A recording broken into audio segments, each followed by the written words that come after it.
to speak on behalf of SASE. We might need a bit of help with your PowerPoint. No, we don't. We got it. We got it? Okay. And thank you, everyone. After Diane, it will be Gabe Posh from Positive. And then we'll have music and food.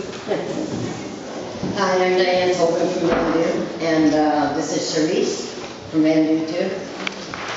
Okay, Vancouver Area Network of Drug Users is a user-led grassroots organization. VANDU's mission is to improve the lives of marginalized persons who use illicit drugs by teaching harm reduction, including HIV and Hep C risk-taking reduction. In 2011, VANDU started the SASE project, Seek and Support Initiative. SASE is a peer-led HIV education and support program.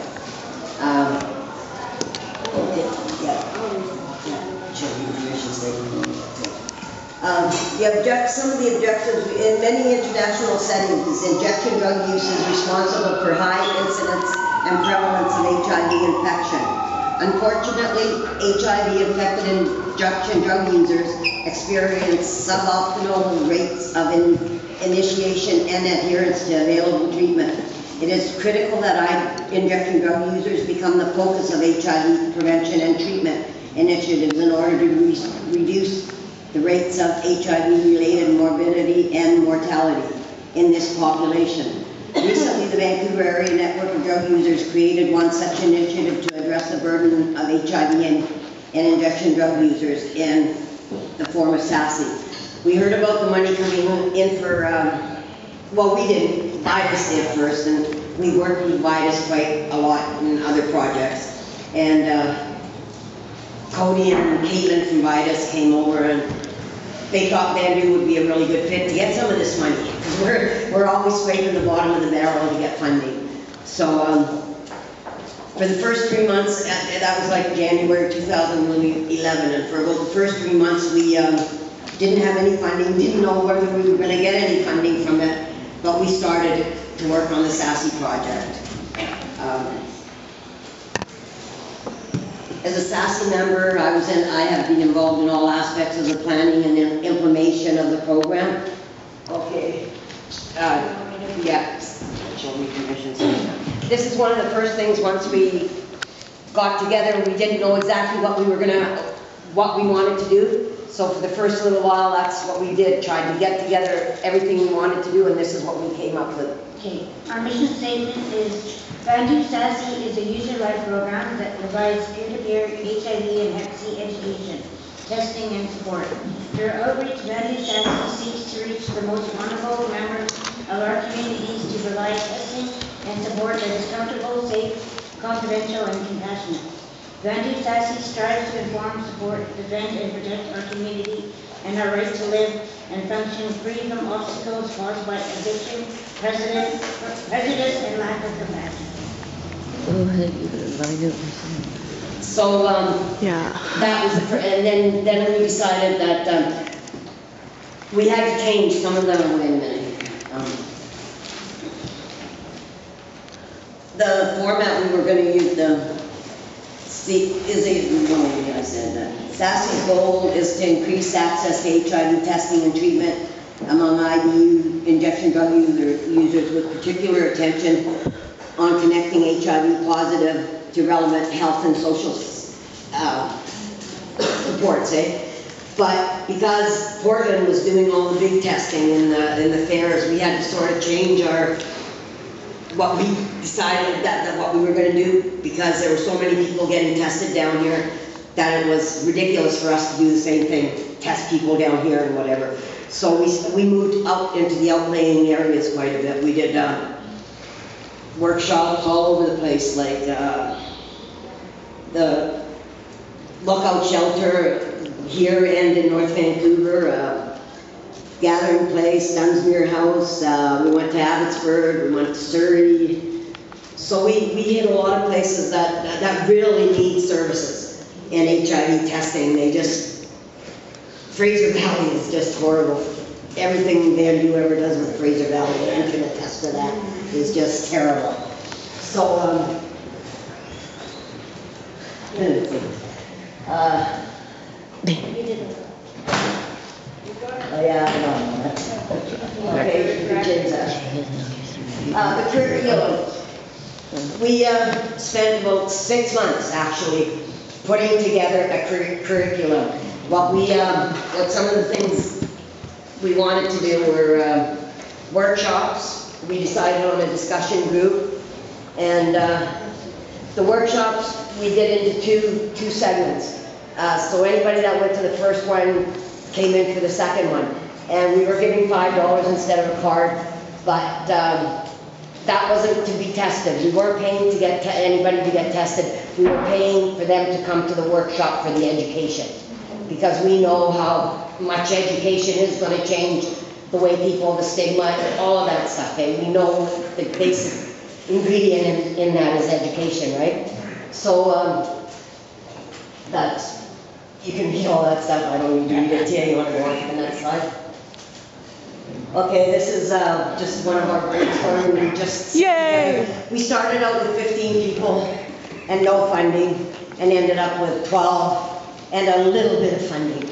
So at the end of the project, when that money was finished, we still, because we don't pay a lot of high wages and all that kind of stuff, our money goes into what really counts as far as we see what matters, right?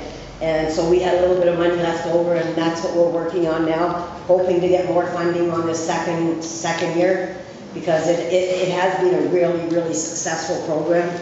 The first workshop is, we got into all the how you get HIV, what to do to prevent it, just all the stuff that you need to know about HIV and Hep C. And some of our the people that were on the SASI team are infected with one or the other. Or both, yeah. And that really made a difference when we were out talking to the peers. Because we based all our workshops on us, and telling them what we lived through and what we had to go through. Like myself, I went through Hep C treatment. I'm clear now. I've been cleared for almost 2 years now. And it's awesome. So that really made a big difference in the way we were able to connect with people. I guess we were just connected really well with people. Okay. And this is one of the slides. Like, people show slides all the time, and unless you're a doctor or somebody, they don't mean nothing. So that's one of the things we had to do, is learn how to make this slide understandable to people. How many people understand that slide just looking at it? I bet you will need a workshop, one of our workshops. Yeah, Or have it. Or yeah. Anyway, it's one's the CD4 count and one's the viral load. And the viral load is how much disease is in your body. And the CD4 count is the good stuff in your body that helps you to stay. Antibodies. No, it's your CD. The antibodies. Don't be saying things like that. Anyway, we went on to when you first get connected with HIV, when you contact it, your viral load goes up really high, fast, and that's when you're the most contagious. That's when you pass it. You don't even know you've got it, but that's when you're passing it. But once you get on treatment and everything, I think the next slide will show better. Yeah, this is what we want. So that your viral CD4 count and your viral load are good, and that's on treatment. And that's what's happened in the downtown east side now. Our viral load down, because of the treatment people are on and everything, our viral load has gone down to the point where it's mostly undetectable. That's why we're not getting new cases of HIV. And that's what this whole STOP program is about, is getting people on treatment. So our viral load will be let down. And we tried to explain it just like I do now, so people understand, why they want to go on treatment. And what happens when you are on treatment. Because once you get on and even kill like that, you're not passing it on anymore. Okay? Oh, this is just some of the, you want to read some of I think about the middle of our workshop, we started doing a feedback form, handing it out to everybody after the workshop so we could see what they thought about it. And these are just a couple of the the alternate for my peers. This was very informative and delivered effectively in layman's terms. The diagrams were useful. I like the incidental and personal accounts of experiences with HIV and Hep C, with little information from specialists or professionals, mostly all information from my peers. People really like that, not having all the time. And the little bit of diagrams and stuff we had, we made them simple, so we could understand it. You know, if the presenters couldn't understand it, then how were we supposed to pass it on to the right information on to people, right? Okay. Yeah, this is one of the workshops we did at Woodward's. Yep. Okay. Oh yeah, and this, the second part to the workshops was not just the presenters of the material, but it was about counseling, and we, yeah, Charisse will tell you what we did to learn about counseling. I was one of the peer support workers. Like she said, it was like 6 months. We had many people come in. We had Megan come in to teach us about pre- and post-test counseling. We had people from Carnegie. We had Gabe. I forget. We had a lot of people. It was really intense. I didn't even know if I could do it to begin with, but it's helped me to actually be able to even stand up here, right? And I don't know. I enjoy doing it, and I hope it can continue. Thanks. Yay!